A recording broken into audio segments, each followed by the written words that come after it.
إن الحمد لله نحمده ونستعينه ونستغفره ونعوذ بالله من شرور أنفسنا ومن سيئات أعمالنا من يهده الله فلا مضل له ومن يضلله فلا هادي له وأشهد أن لا إله إلا الله وحده لا شريك له وأشهد أن محمدًا عبده ورسوله يا أيها الذين آمنوا اتقوا الله حق تقاته ولا تموتن إلا وأنتم مسلمون يا أيها الناس اتقوا ربكم الذي خلقكم من نفس واحدة وخلق منها زوجها وبث منهما رجالا كثيرا ونساء واتقوا الله الذي تساءلون به والأرحام إن الله كان عليكم رقيبا يا أيها الذين آمنوا اتقوا الله وقولوا قولا سديدا يصلح لكم أعمالكم ويغفر لكم ذنوبكم ومن يطع الله ورسوله فقد فاز فوزا عظيما أما بعد فإن أصدق الحديث كتاب الله وأحسن الهدي هدي محمد صلى الله عليه وسلم وشر الأمور محدثاتها وكل محدثة بدعة وكل بدعة ضلالة وكل ضلالة في النار أعوذ بالله السميع العليم من الشيطان الرجيم بسم الله الرحمن الرحيم قل اللهم مالك الملك تؤتي الملك من تشاء وتنزع الملك ممن تشاء وتعز من تشاء وتذل من تشاء بيدك الخير إنك على كل شيء قدير رب اشرح لي صدري ويسر لي أمري واحلل عقدة من لساني يفقهوا قولي اللهم لا حول ولا قوة إلا بك. لائق صد احترام بزرگ حضرات، نوجوان ساتھیوں، عزیز بچوں اور پردہ نشین خواتین اسلام، آج کے خطبہ جمعہ میں ہم جس اہم موضوع پر بات کریں گے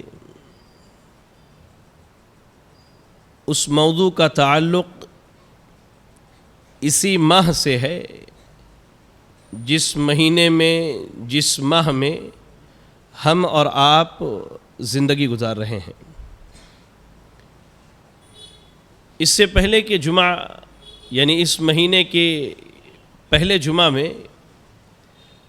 میں نے صحیح اسلامی عقیدے کی اہمیت، اس کی ضرورت اور اس کے فضائل پر کچھ باتیں رکھی تھیں، اور آپ سے وعدہ لیا تھا کہ انشاءاللہ آگے بھی عقیدے کے ہی موضوع پر کچھ بنیادی باتیں رکھی جائیں گی. آج کے اس موضوع کا تعلق بھی صحیح اسلامی عقیدے سے ہی ہے، کیونکہ آج مسلمانوں کی اکثریت صحیح اسلامی عقیدے میں بگاڑ ہونے کی وجہ سے عقیدے کے باب میں فساد کے وجود کی بنیاد پر ماہ سفر کے تعلق سے انوکھی بدعقیدگیوں کا شکار ہو چکی ہے. دین کے نام پر، شریعت کے نام پر، عقائد کے نام پر اس ماہ کے اندر بہت سارے بدعات اور غیر شرعی امور کو مسلمانوں نے ایجاد کر لیا ہے. مسلمانوں کی اکثریت اس ماہ کو اپنے لیے منحوس سمجھتی ہے اور عقیدے میں بگاڑ کی وجہ سے، عقیدے میں فساد کی وجہ سے اس ماہ کے علاوہ بھی بہت ساری چیزیں ہمارے سماج کے اندر منحوس سمجھی جاتی ہیں. راہ چلتے ہوئے اگر بلی نے راستہ کاٹ دیا تو ہمارے بہت سارے بھائی اسے اپنے لیے نحوست جانتے ہوئے راہ گزرنے سے رک جاتے ہیں۔ اگر کسی کے گھر پر الو آ کر بیٹھ جائے اور رات میں اس کی نگاہ پڑ جائے، وہ اپنے لیے اسے نحوست کا باعث اور منحوسیت کا ذریعہ سمجھتا ہے۔ رات میں کسی کے گھر کے اوپر اگر کوا بول دے، اگر کوا بولنا شروع کر دے، کئی لوگ تو یہاں تک کہہ گزرتے ہیں کہ بھائی یہ کلیوگ آ گیا ہے، اب کوا رات کو بھی بولنے لگا ہے۔ نحوست کی اگر شکلیں دیکھنی ہے تو آئیے میں آپ کو ایک اور چیز بتلاؤں۔ کتنے بھائی ایسے ہیں جنہیں اس بات کا علم ہوگا کہ مغرب کی اذان کے وقت یا مغرب کی نماز کے بعد ہماری خواتین گھروں میں جھاڑو لگانے سے پرہیز کرتی ہیں۔ جس طرح غیروں کے یہاں عقیدہ ہے کہ لکشمی گھر سے نکل کے چلی جائے گی، ہمارے یہاں بھی عقیدہ ہے کہ برکت گھر سے نکل کے باہر چلا جائے گا، اور اسے اپنے لیے بے برکتی کا اور نحوست کا ذریعہ سمجھتے ہیں۔ اگر صبح صبح اس کا کوئی کام بگڑ گیا اور کسی کام میں خرابی واقع ہو گئی، سب سے پہلا جملہ ہماری زبان پر آتا ہے، پتہ نہیں آج صبح میں نے کس کا چہرہ دیکھ لیا تھا۔ دکاندار ہیں، تجارت کرنے والے ہیں، صبح صبح اگر کوئی ادھار مانگنے آ گیا یا کوئی مانگنے والا دکان کے دروازے پر آ گیا، سمجھتے ہیں کہ بوہنی جو ہے بڑا خراب ہوا ہے اور آج پورا دن بے برکتی میں گزرنے والا ہے۔ اگر کوئی کم عمر بچی نکاح کے بعد اگر بیوہ ہو جائے تو اسے ایسی مجلسوں میں نہیں لے جاتے ہم جہاں شادی بیاہ کا ماحول ہو، جہاں خوشیاں منائی جا رہی ہو، اسے اپنے لیے لوگ منحوس سمجھتے اور بے برکتی کا سامان سمجھتے ہیں۔ بہت سارے لوگ نمبرات میں آئیے تو 13 نمبر 17 نمبر اپنے لیے برا سمجھتے ہیں۔ یہ وہ چیزیں ہیں جسے لوگ منحوس سمجھتے یا بے برکتی کا ذریعہ سمجھتے ہیں، اور اس کی بنیادی وجہ یہی ہے کہ آج ہمارے عقیدے کے اندر بگاڑ ہے، عقیدے میں فساد ہے، عقیدے میں خرابی پائی جاتی ہے۔ ایسے ہی یہ ماہ سفر بھی ہے، ماہ سفر بھی ہے۔ ماہ سفر کو لوگ اپنے لیے منحوس سمجھتے ہیں۔ اللہ اکبر۔ بعض بھائی اس مہینے کے ابتدائی 13 دنوں کو اپنے لیے منحوس سمجھتے ہیں، بعض بھائی اس مہینے کے آخری بدھ کو اپنے لیے منحوس سمجھتے ہیں۔ انشاءاللہ یہ باتیں تفصیل سے آگے آئیں گی۔ بعض بھائیوں کو ہم نے یہ دیکھا، یہ بڑا اہم نقطہ ہے جو میرے ذہن سے نکل گیا تھا، کہ اگر کسی بچے کی ولادت کے وقت اس کی ماں فوت ہو جائے، پوری زندگی سماج اسے منحوس ہونے کا طعنہ دیتا رہتا ہے کہ یہ بڑا منحوس ہے، یہ پیدا ہوتے ہی اپنی ماں کو کھا گیا، یہ منحوس ہے، یہ پیدا ہوتے ہی اس نے اپنی ماں کو مار دیا۔ یا کسی کے پیدائش کے وقت گھر میں کوئی بڑا حادثہ ہو جائے، پورے خاندان والے سماج والے اسے منحوس سمجھتے ہیں۔ اللہ اکبر۔ اور یہ کیوں؟ اس لیے کہ عقیدے میں بگاڑ ہے۔ صحیح اسلامی عقیدہ جو شریعت نے سکھلایا، تمام باتوں کو وزن کرنے کا پیمانہ جو شریعت نے دیا، ہم نے وہ پیمانہ چھوڑ دیا۔ ہم نے عقیدے کی ان باتوں کو ترک کر دیا جو ہماری زندگی میں سب سے اہم اور سب سے ضروری تھی میرے بھائیوں۔ اور آپ کو میں ایک چیز بتلاؤں، یہ جتنی چیزیں میں نے ان کا ذکر کیا، اسے لوگ اپنے لیے منحوس سمجھتے ہیں یا اپنے لیے بے برکتی کا ذریعہ سمجھتے ہیں۔ اور مقصد کیا ہوتا ہے؟ اگر ان سب چیزوں میں پڑ گئے تو پھر اب ہمارا کام نقصان میں جائے گا، فائدہ اور نفع ہونے کے بجائے ہم اپنے کام میں، اپنے معاملات میں نقصان اٹھانے والے ہیں۔ یہ اصل مدعا ہے عقیدے میں بگاڑ کا۔ ساری چیزیں، چاہے وہ ماہ سفر ہو یا ماہ سفر کے ابتدائی 13 دن ہو، ماہ سفر کا آخری بدھ ہو، یا جتنی چیزوں کا میں نے تذکرہ کیا، ان سب کا بنیادی مقصد کیا ہوتا ہے؟ نفع اور نقصان، فائدہ اور نقصان۔ سوال یہ ہے کہ نفع اور نقصان کا مالک ہے کون؟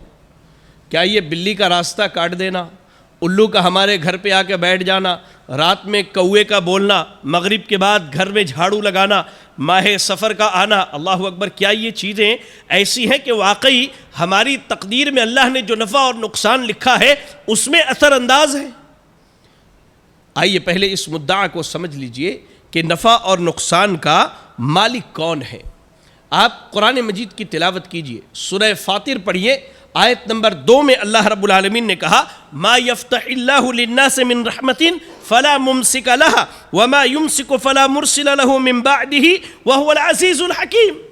اللہ نے ایک آسان سا قاعدہ دے دیا، اللہ نے کہا کہ اللہ تعالیٰ لوگوں کے لیے رحمت کے جو دروازے کھولنا چاہے اسے کوئی بند کرنے والا نہیں ہے، اسے کوئی بند کرنے والا نہیں ہے، اور اللہ تعالیٰ جس چیز کو روک دے اسے کوئی لا کر دینے والا بھی نہیں ہے۔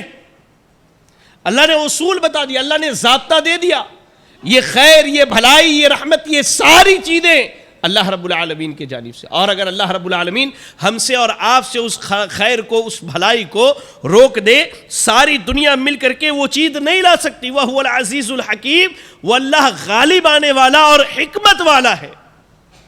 آپ کو آج ایک نقطہ بتاتا ہوں، شاید آپ نے سنا ہو کبھی، ہم جب قرآنی آیتوں کو پڑھتے ہیں تو اکثر و بیشتر قرآنی آیات کے اخیر میں اللہ کی کسی صفت کا تذکرہ ہوتا ہے، جیسے اللہ غفور الرحیم ہے، اللہ جبار ہے، اللہ رؤوف ہے، اللہ قدیر ہے، شیء قدیر، اس طرح کے الفاظ آتے ہیں اللہ کے صفات کا۔ یاد رکھیں اللہ کے ان صفات کا اس آیت سے بڑا گہرا تعلق ہوتا ہے، بڑا گہرا تعلق ہوتا ہے۔ جیسے اللہ نے یہاں کیا کہا کہ وَهُوَ الْعَزِيزُ الْحَكِيمُ، اللہ تعالیٰ غالب آنے والا اور حکمت والا ہے۔ اور اس سے پہلے اللہ نے کیا کہا؟ اللہ جسے رحمت دینا چاہے کوئی نہیں روک سکتا، جس سے اللہ روک دے اسے کوئی لا کے نہیں دے سکتا، یعنی اللہ غالب ہے، اللہ کے اس امر میں کسی کا دخل نہیں ہے، اللہ غالب ہے ساری چیزوں پر، پوری دنیا مل کر کے اس امر میں ذرہ برابر تصرف نہیں کر سکتی، اور اللہ تعالیٰ حکیم ہے، یعنی اللہ کو معلوم ہے کہ کسے رحمت دینی ہے اور کس سے رحمت کو روک لینا ہے۔ بڑا گہرا ربط ہوتا ہے اللہ رب العالمین کے ان اسماء اور صفات کا اس آیت کریمہ سے جس آیت میں اس کا تذکرہ ہوتا ہے میرے بھائی۔ ایسے ہی نفع اور نقصان کا مالک کون ہے؟ ابھی میں نے خطبہ مسنونہ کے بعد آپ کے سامنے سورہ آل عمران کی آیت نمبر 26 کی تلاوت کی۔ اللہ رب العالمین نے کیا کہا؟ قل اللہم مالک الملک، کہہ دیجئے اے اللہ جو تمام بادشاہوں کی بادشاہت کا بادشاہ ہے، جسے ہم اپنی زبان میں کہہ سکتے ہیں کہ اللہ شہنشاہ ہے، سارے بادشاہوں کا مالک، سارے حاکموں کا حاکم اللہ رب العالمین نے کہا قل اللہم مالک الملک تؤتی الملک من تشاء، اللہ جسے چاہتا ہے بادشاہت عطا کرتا ہے، وتنزع الملک ممن تشاء، اور اللہ جس سے چاہتا ہے بادشاہت اور حکومت کو چھین لیتا ہے، وَتُعِزُّ مَن تَشَاءُ وَتُذِلُّ مَن تَشَاءُ، واللہ ہی عزت دینے والا ہے واللہ ہی ذلیل کرنے والا ہے۔ بِیَدِکَ الْخَيْرُ، اللہ کے ہاتھ میں خیر ہے، یہ اصل مدعا بتلانا ہے۔ ہر چیز کا خیر، ہر چیز کے معاملات، ساری چیزیں یہ اللہ رب العالمین کے ہاتھ میں ہیں۔ ہمارے تعلق سے جو خیر ہونے کا ہے وہ اللہ تعالیٰ جانتا۔ اچھا ایک نقطہ یہاں میں آپ کو بتاؤں، اہل علم نے بیان کیا ہے کہ اس آیت میں جو اللہ نے کہا بِیَدِکَ الْخَيْرُ انک علی کل شیء قدیر، اللہ تیرے ہی ہاتھ میں ہر خیر ہے اور تو ہر چیز پر قادر ہے، کیا شر اللہ کے ہاتھ میں نہیں ہے؟ جی، کیا شر اللہ کے ہاتھ میں نہیں ہے؟ شر بھی اللہ کے ہاتھ میں ہے، لیکن اللہ کے ادب اور اس کے ذات اور مقام کا خیال کرتے ہوئے یہاں شر کی نسبت اللہ کی طرف نہیں کی گئی، ورنہ ہر خیر و شر اللہ کی جانب سے ہے، ہر خیر و شر یہ اللہ کے جانب سے ہے۔ انک علی کل شیء قدیر، اللہ رب العالمین ہر چیز پر قادر ہے، لیکن اللہ کی ذات اور اس کے تقدس اور اس کے مقام اور مرتبے کا خیال کرتے ہوئے اللہ نے شر کی نسبت اپنی طرف نہیں کی ہے، ورنہ یاد رکھیں ہماری زندگی میں جو بھی خیر جو بھی شر ہو رہا ہے یہ سب اللہ کی جانب سے ہے، اللہ نے ہماری تقدیروں میں ان ساری چیزوں کو لکھ کر کے رکھا ہے۔ اللہ اس آیت کریمہ نے بھی یہ بتلایا کہ انسان کے خیر و شر کا مالک واللہ رب العالمین ہے۔ اللہ اکبر۔ ایسے ہی ایک بڑی مشہور حدیث ہمیں ملتی ہے، جامع ترمذی کی روایت، حدیث نمبر 2512، سیدنا عبداللہ ابن عباس رضی اللہ تعالی عنہما حدیث کے راوی کہتے ہیں ایک دن میں اللہ کے نبی کے ساتھ پیچھے بیٹھا ہوا تھا۔ یہ حدیث بہت ساری چیزیں بتلاتی ہیں۔ یہاں کتنے ایسے لوگ بیٹھے ہیں جو اپنے بچوں کو اپنے ساتھ نہیں بٹھاتے؟ بھائی آپ اپنے بچوں کو اپنے ساتھ بٹھائیے، وہ اپنے باپ کو دیکھ کر کے سیکھتا ہے کہ وہ کیا کر رہا ہے، بچیاں ماں کو دیکھ کر کے سیکھتی ہیں کہ وہ کیا کر رہی ہیں۔ اس کی بے شمار مثالیں بے شمار مثالیں ہیں کہ بچوں نے اپنے ماں باپ کو دیکھ کر کے یا تو اچھی راہ چنی یا برا راستہ اپنے لیے اختیار کیا۔ اللہ کے نبی بچوں کی تربیت کرتے، بچوں سے محبت کرتے، ان کے ساتھ ملتے اٹھتے بیٹھتے تھے۔ ہم میں تو کتنے ایسے ہیں جن کا عالم یہ ہے کہ سماج کے اندر وہ بڑے با اخلاق سمجھے جاتے ہیں، اور ٹھیک یہی بندہ جب گھر میں جاتا ہے اس کے اخلاق کا عالم یہ ہوتا ہے کہ بیوی بچے اس کے سامنے چوں تک نہیں ہلاتے، ڈر سے بات نہیں کرتے۔ یہ ہمارے اخلاق کا عالم ہے، اور میں کوئی سنی سنائی بات نہیں، آپ کو وہی بتا رہا جو میں نے سماج میں دیکھا ہے، میں بھی اسی سماج کا حصہ ہوں۔ میرے بھائیوں، اپنے اخلاق کو اپنے گھر والوں کے ساتھ درست کرو، اپنے بچوں کی تربیت کی فکر کرو۔ اللہ کے نبی صلی اللہ علیہ وسلم کے ساتھ سیدنا عبداللہ ابن عباس رضی اللہ تعالی عنہما ہے۔ اللہ کے نبی صلی اللہ علیہ وسلم کہتے ہیں، یا غلام انی اعلمک بکلمات، اے بچے میں تمہیں کچھ باتیں سکھلا رہا ہوں، یاد رکھنا ان باتوں کو۔ اور اس کے بعد کہا، وَاعْلَمْ أَنَّ الْأُمَّةَ لَوِ اجْتَمَعَتْ عَلَىٰ أَن يَنْفَعُوكَ بِشَيْءٍ لَمْ يَنْفَعُوكَ إِلَّا بِشَيْءٍ قَدْ كَتَبَهُ اللَّهُ لَكَ۔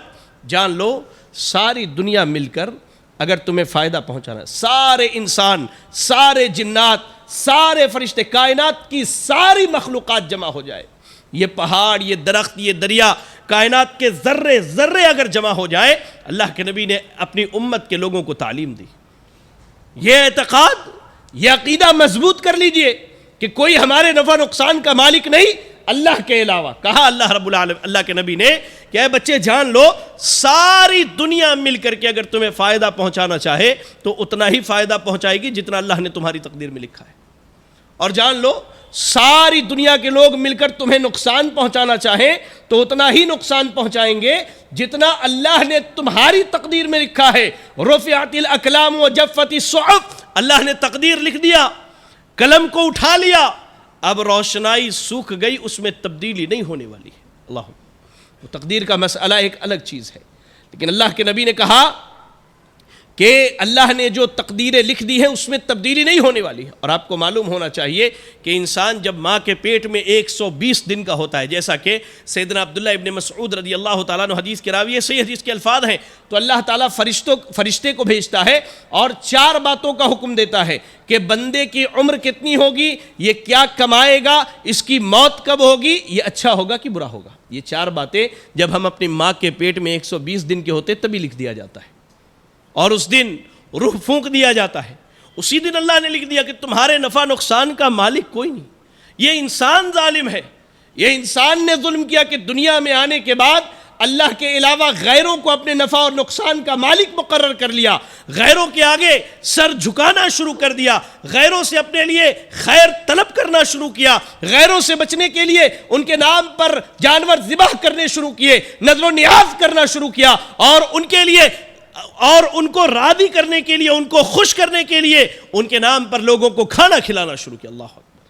یاد رکھیں میرے بھائیو، اللہ کے نبی صلی اللہ علیہ وسلم اپنے صحابہ کو ایک دعا سکھلا کے گئے، اور قریب یہاں جو بیٹھے ہیں میں سمجھتا ہوں کہ اکثریت کو دعا یاد ہوگی، اور وہ نماز کے بعد جو دعا پڑھتے وہ دیکھیں، وہ بورڈ جو ہے اس میں وہ دعا لکھی ہوئی ہے۔ اس دعا کے تعلق سے میں بتلاؤں، امام بخاری رحمہ اللہ نے صحیح بخاری میں اس دعا کو نقل کیا ہے، حدیث نمبر 7292، کتاب الاعتصام بالکتاب والسنہ کے اندر، بڑی بہترین حدیث ہے۔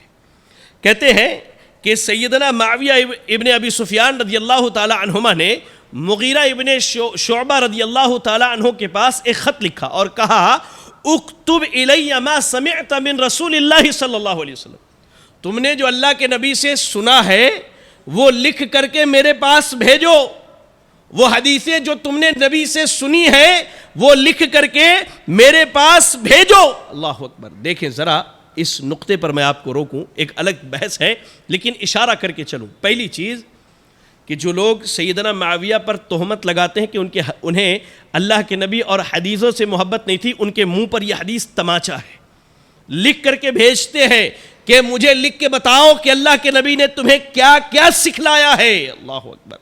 یہ سیدنا معاویہ کی حدیث رسول اور جناب رسول صلی اللہ علیہ وسلم سے محبت کی بہت بڑی دلیل ہے، اور دوسری چیز جو لوگ یہ کہتے ہیں کہ اس دور میں حدیثیں لکھی ہوئی نہیں تھی، بعد میں امام بخاری نے اور فلاں نے لکھا، حدیثوں کے انکار کا جو راستہ ڈھونڈتے ہیں ان کے لیے بھی حدیث تماچے کی حیثیت رکھتی ہے۔ صحابہ اس دور میں حدیثوں کو لکھا کرتے تھے، جمع کیا کرتے تھے۔ تبھی تو سیدنا معاویہ نے کہا اکتب لی ما سمعت من رسول اللہ صلی اللہ علیہ وسلم، تم نے رسول اللہ صلی اللہ علیہ وسلم سے جو سنا ہے وہ مجھے لکھ کر کے بھیجو۔ اللہ اکبر، کیا لکھا؟ کہا، ایک لمبی حدیث ہے، اس میں کہا اللہ کے نبی کی دعاؤں میں یہ دعا تھی، اللہم لا معنی لما اعطیت ولا معطی لما منعت ولا ينفع ذا الجد منک الجد۔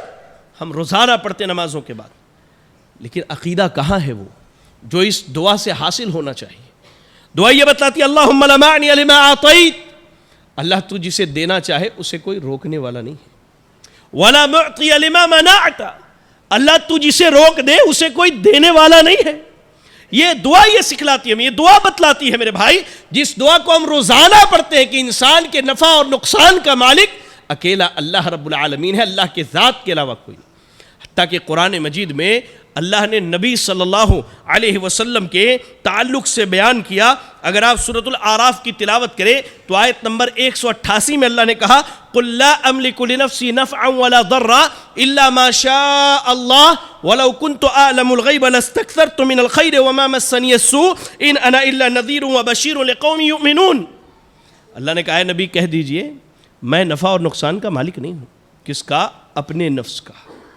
اللہ اکبر۔ ایک آدمی جب خود کے نفس کا مالک نہیں تو وہ دوسروں کا مالک کیسے ہوگا؟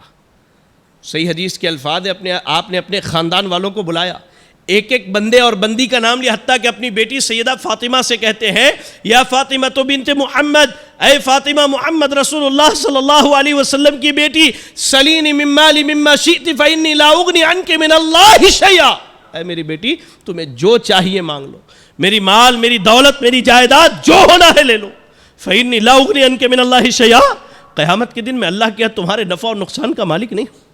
اللہ نے کہا قُلْ لَا أَمْلِكُ لِنَفْسِي نَفْعًا، اے نبی کہہ دیجئے میں اپنے نفس کے نفع کا مالک نہیں ہوں۔ اگر انبیاء اپنے نفس کے نفع کے مالک ہوتے، کائنات کے رب کی قسم ہے ابراہیم کے باپ، نوح کا بیٹا اور لوط کی بیوی علیہم السلام یہ جہنم میں کبھی نہ جاتے، کبھی نہ جاتے میرے بھائیو، کبھی نہ جاتے۔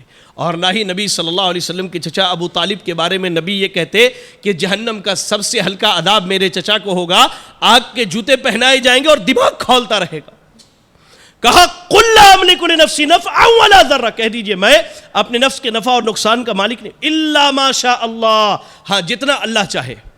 وَلَوْ كُنْتُ أَعْلَمُ الْغَيْبَ، یہاں بھی اللہ نے رد کیا اس بد عقیدگی کا کہ لوگوں نے جو عقیدہ بنا کے رکھا ہے کہ نبیوں کو علم غیب ہے، نبیوں کو علم غیب ہے۔ کہا لو کنت اعلم الغیب لاستکثرت من الخیر، اگر میں غیب جانتا تو ساری بھلائیوں کو اکٹھا کر لیتا۔ وما مسنی السوء، مجھے کوئی تکلیف نہیں پہنچتی۔ نبی کی زندگی کا مطالعہ کیجئے، احد کے میدان میں نبی کے دندان مبارک شہید کیے گئے، آپ کے چہرے سے خون رس رہا تھا۔ اگر آپ غیب جانتے تو آپ کے دانت شہید نہ ہوتے۔ آپ کی موجودگی میں بیر معونہ کا واقعہ پیش آیا، 70 صحابہ کو شہید کر دیا گیا، وہ بھی جیت قسم کے حفاظ قرآن صحابہ کو۔ اگر نبی غیب جانتے تو جان بوجھ کے ان کو شہید ہونے کے لیے بھیجتے۔ نبی صلی اللہ علیہ وسلم کی موجودگی میں آپ کی سب سے چہیتی بیوی، جس کے بارے میں لوگوں نے پوچھا اللہ کے رسول آپ سب سے زیادہ کس سے محبت کرتے؟ کہا ابو بکر سے، کہا عائشہ سے، کہا مردوں میں، کہا ابو بکر سے۔ اللہ اکبر، سب سے زیادہ چہیتی بیوی پر نبی کی زندگی میں بدکاری کی تہمت لگائی گئی۔ اگر نبی غیب جانتے تو اللہ کی قسم کبھی ان کی بیوی پر تہمت نہ لگتی بدکاری کی۔ کئی واقعات ہیں۔ کہا کہ نفع اور نقصان کے مالک تو نبی نہیں ہے تو کائنات کی دوسری چیزوں کو تو آپ چھوڑ ہی دیجئے۔ ہاں نبی کی ذمہ داری کیا ہے؟ وہ اللہ کی جانب سے لوگوں کو ڈرانے والے ہیں، خوشخبری سنانے والے ہیں اس قوم کو جو اللہ پر ایمان رکھنے والی ہے۔ اللہ اکبر۔ میرے بھائیوں، ماہ سفر جس کے تعلق سے میں نے آپ کو بتلایا کہ لوگ منحوسیت اور بدشگونی کا عقیدہ رکھتے ہیں، اس کی بنیادی وجہ کیا ہے؟ وہ نفع اور نقصان کے معاملے میں بدعقیدگی کا شکار ہو چکے ہیں۔ ماہ سفر کے معنی کیا ہوتے ہیں ذرا آپ یہ دیکھ لیجئے۔ اگر ہم لسان العرب امام ابن منظور کی کتاب پڑھیں، عربی زبان کی ڈکشنری ہے، بہت مشہور اور تقریباً 20 والیوم پر موجود ہے وہ کتاب، لسان العرب اس کا نام ہے۔ آپ لسان العرب کے اندر لکھتے ہیں کہ ذوالقعدہ، ذوالحجہ اور محرم، یہ 3 حرمت والے مہینوں کے بعد مکے کے لوگ جو ہیں ان حرمت والے مہینوں کا تعظیم کرتے تھے زمانہ جاہلیت میں بھی۔ 3 حرمت والے مہینوں کے گزرنے کے بعد مکے کے لوگ جو ہے سفر کے لیے، تجارت کے لیے یا قتل و قتال، لڑائی جھگڑے کے لیے جب مکے سے باہر نکلتے تو مکہ بالکل خالی ہو جاتا تھا، جسے سفر المکان کہا جاتا تھا عربی میں، جس کے معنی ہوتے ہیں کسی چیز کا، کسی جگہ کا خالی ہو جانا۔ اور وہ یہ اپنے لیے منحوس سمجھتے تھے کہ سفر کا مہینہ کیا ہے، ہمارے لیے منحوس ہے۔ اللہ اکبر۔ اور جس طرح زمانہ جاہلیت میں ماہ سفر کو منحوس سمجھا جاتا تھا، ٹھیک ویسے ہی آج موجودہ مسلمان بھی اس ماہ کو اپنے لیے منحوس سمجھتا ہے۔ جیسے لوگ کاروبار کی شروعات نہیں کرتے اس مہینے میں، لوگ کیا ہے، کاروبار کی شروعات نہیں کرتے ہیں۔ اچھا، ایسے ہی اس مہینے میں عام طور سے لوگ شادی بیاہ نہیں کرتے ہیں، شادی بیاہ نہیں کرتے ہیں۔ اور اگر شادی شدہ نیا جوڑا ہے، یعنی شادی کا پہلا سال چل رہا ہے، تو بچی کو اس کے ماں کے گھر بھیج دیا جاتا ہے۔ کیوں؟ ابتدائی 13 دن وہ اپنے ماں کے گھر میں گزارے، جسے وہ 13 تیزی کا نام دیتے ہیں کہ ان 13 دنوں میں بڑی بلائیں اور مصیبتیں آتی ہیں۔ اگر بچی اپنے ماں کے گھر جا کے 13 دن نہ گزارے تو آنے والی زندگی میں بڑی تکلیف ہوگی۔ اور اگر بچی حمل سے ہے، اگر بچی پریگننٹ ہے، اپنے ماں کے گھر نہیں گئی، تو پیدا ہونے والا بچہ یا تو اپاہج پیدا ہوگا، یا اس کے یہاں سے ناک کے پاس کٹا ہوگا، یا اس کے جسم میں کوئی ایسا عیب ہوگا جو لوگ دیکھ کر کے سمجھ جائیں گے کہ یہ سفر کے 13 دنوں میں اپنے ددیحال میں رہا ہے، ننیحال میں اس کے گھر والوں نے نہیں بھیجا تھا۔ یہ عقیدہ ہے ہم مسلمانوں کا میرے بھائیو، شاید آپ کو حیرت لگے۔ پھر بھی ماہ سفر یا کوئی بھی مہینہ، یہ سب اللہ نے بنائے ہیں۔ ہر دن، ہر لمحہ، ہر منٹ، ہر گھڑی جو ہے یہ اللہ نے بنایا ہے، اور اللہ رب العالمین نے کسی چیز کو منحوس نہیں بنایا، کسی بھی وقت اور لمحے کو اللہ نے بے برکتی کا سامان اور بے برکتی کا ذریعہ نہیں بنایا۔ آپ دیکھیں، صحیح بخاری کی حدیث ہے، 7517 حدیث نمبر ہے، اور کتاب الطب کی روایت ہے۔ اللہ کے نبی صلی اللہ علیہ وسلم ارشاد فرماتے ہیں، لا عدوى ولا سفر ولا ہم، کوئی بیماری بذات خود متعدی نہیں ہوتی ہے، اور نہ ہی سفر کا مہینہ منحوس ہے، اور نہ ہی الو کا بولنا یہ نقصان دہ ہے۔ آپ یقین جانیں، یہ تو نبی نے کہا۔ اب کوئی کہہ سکتا ہے کہ نبی نے تو صرف کہا ہے؟ اللہ کے نبی نے عملی طور پر سفر کے مہینے میں کچھ ایسے کام کیے ہیں جو اس بات کی دلیل ہے کہ ماہ سفر جو ہے یہ منحوس نہیں ہے۔ سفر کے مہینے میں اللہ کے نبی نے سیدہ صفیہ بنت حوی بن اخطب سے نکاح کیا تھا۔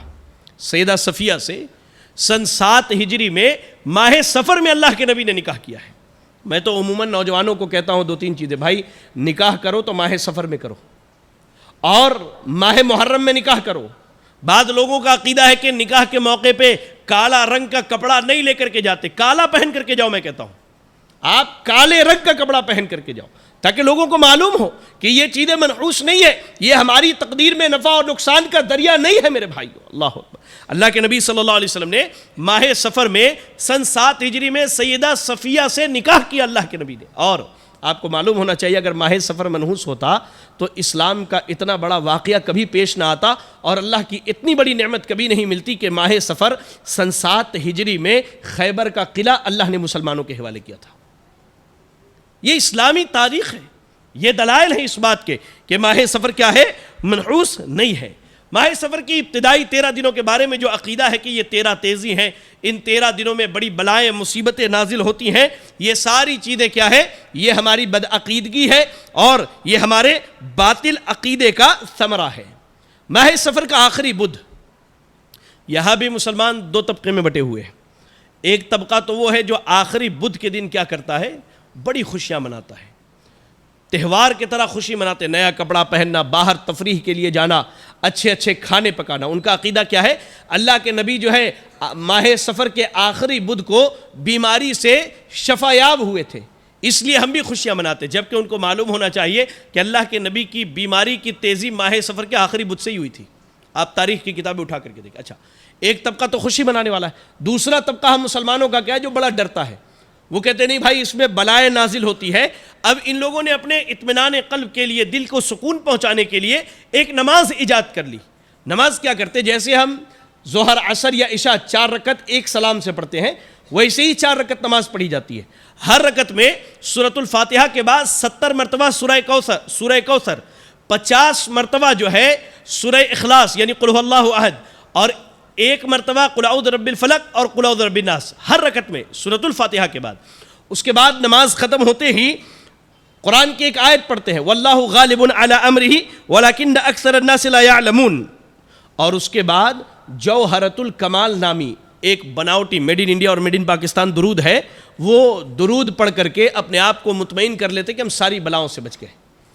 اللہ اکبر، یہ نماز پڑھی جاتی ہے۔ اور آپ کو یقین نہ ہو تو آپ جائیں یہیں کہیں قریب ملا پلی وغیرہ میں کتاب کی دکانوں پر دیکھیں، چھوٹی موٹی جو کتابیں ملتی ہیں جس میں اکثر و بیشتر بدعات کو دین بنا کر پیش کیا گیا، اس میں آپ کو اس نماز کا تذکرہ ملے گا۔ اچھا، بعض لوگ تو ایسے بھی ہیں کہ آیت سلام جو ہے قرآن مجید میں اللہ نے کہا سلام علی نوح فی العالمین، قرآن مجید کی آیت ایک کاغذ پر لکھ لیتے اور لکھنے کے بعد اسے پانی میں ڈال دیتے ہیں، پانی میں ڈال دیا، اب اس پانی سے کچھ لوگ پانی پیتے ہیں، کچھ لوگ اس پانی سے نہاتے ہیں، بعض تو اپنے رشتہ داروں کو تحفتاً بھیجتے ہیں۔ وجہ کیا ہوتی ہے کہ ہر قسم کی برائی، ہر قسم کی خرابی اور بیماری سے ہم بچ جائیں۔ میرے بھائیوں، ایک بات بتاؤں، آپ سب کے لیے بہت بڑی خوشخبری ہے، لیکن کب؟ جب آپ کسی چیز کو اپنے لیے منحوس نہیں سمجھتے، کسی چیز سے برا شگن یا برا پھال نہیں لیتے۔ بلی نے راستہ کاٹ دیا، برا نہیں سمجھا، چلتے رہے الحمدللہ، فرق نہیں پڑتا ہمیں اس سے۔ الو آ کر کے بیٹھ گیا، کیا فرق پڑتا اس سے؟ ماہ سفر کا مہینہ آیا، جیسے عام دن ویسے ماہ سفر کا مہینہ۔ اگر آپ ایسا ہیں تو آپ کے لیے خوشخبری ہے۔ خوشخبری کیا ہے؟ صحیح بخاری کتاب الطب کی روایت ہے، حدیث نمبر 5752۔ اللہ کے نبی صلی اللہ علیہ وسلم نے ارشاد فرمایا، لمبی حدیث ہے، اس کا آخری ٹکڑا کچھ اس طرح ہے۔ اللہ کے نبی نے کہا کہ 70,000 لوگ بلا حساب و کتاب جنت میں جائیں گے۔ سبحان اللہ، 70,000 لوگ بلا حساب اور بغیر حساب بغیر عذاب کے جنت میں جائیں گے۔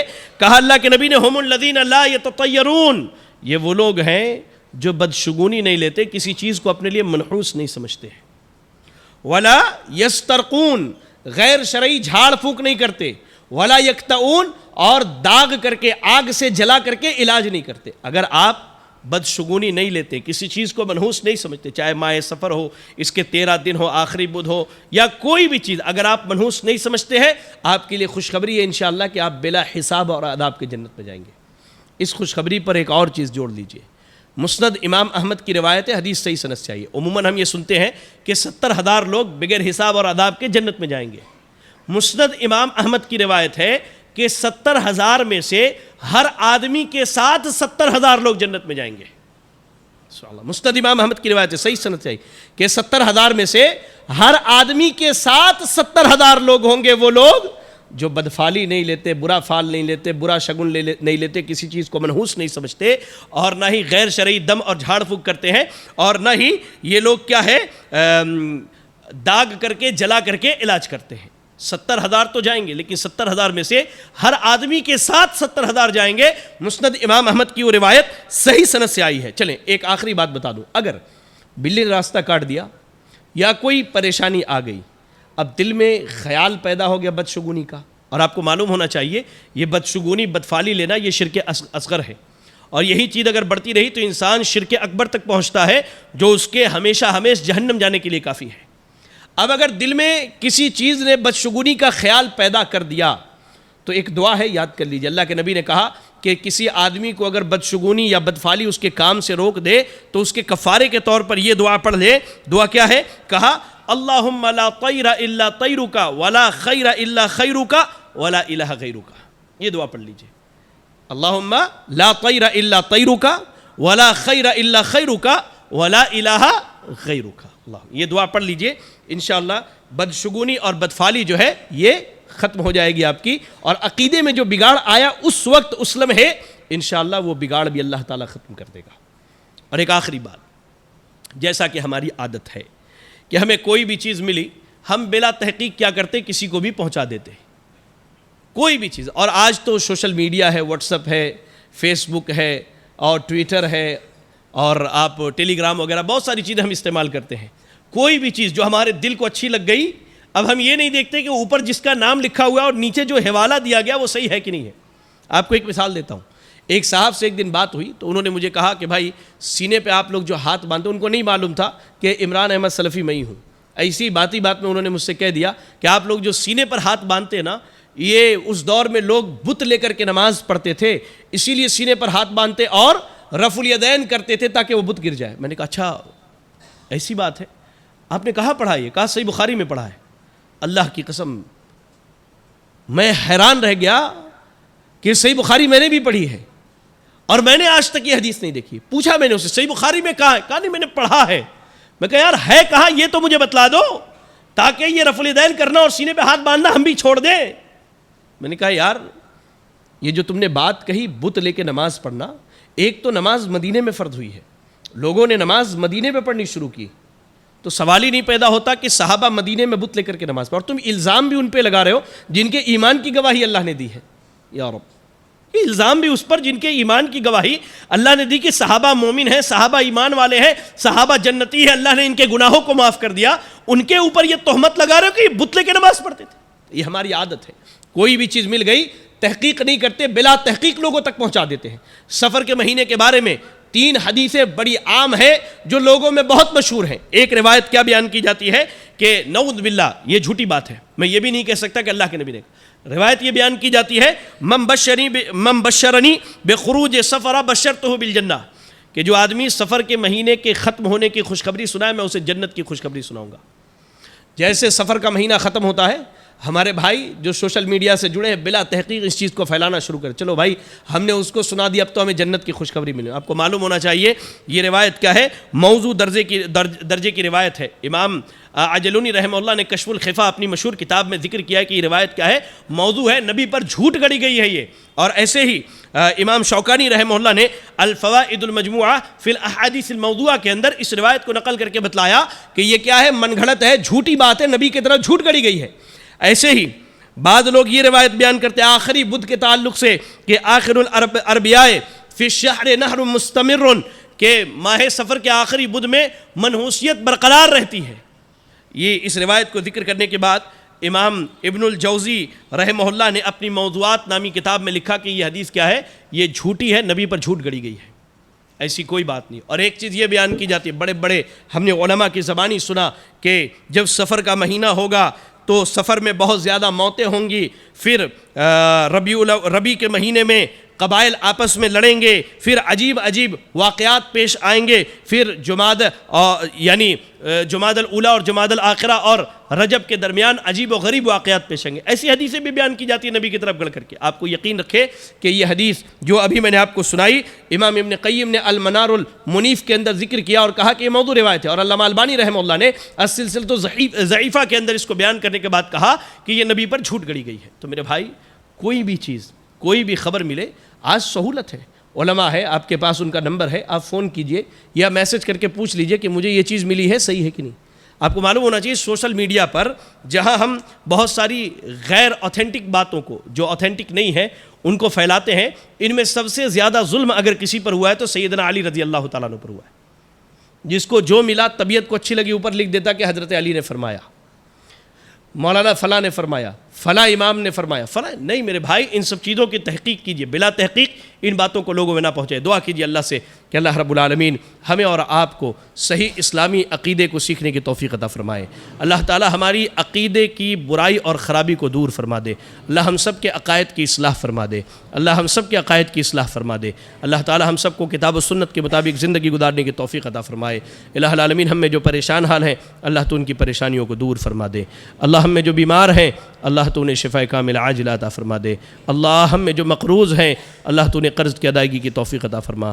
اللہ ہم میں سے جن کے والدین زندہ ہیں اللہ تو انہیں ایمان اور صحت کی زندگی عطا فرما دے۔ اللہ جن کے والدین یا دونوں میں سے کوئی ایک فوت ہو گئے، اللہ تو ان کی مغفرت فرما دے، اللہ تو ان کی مغفرت فرما دے۔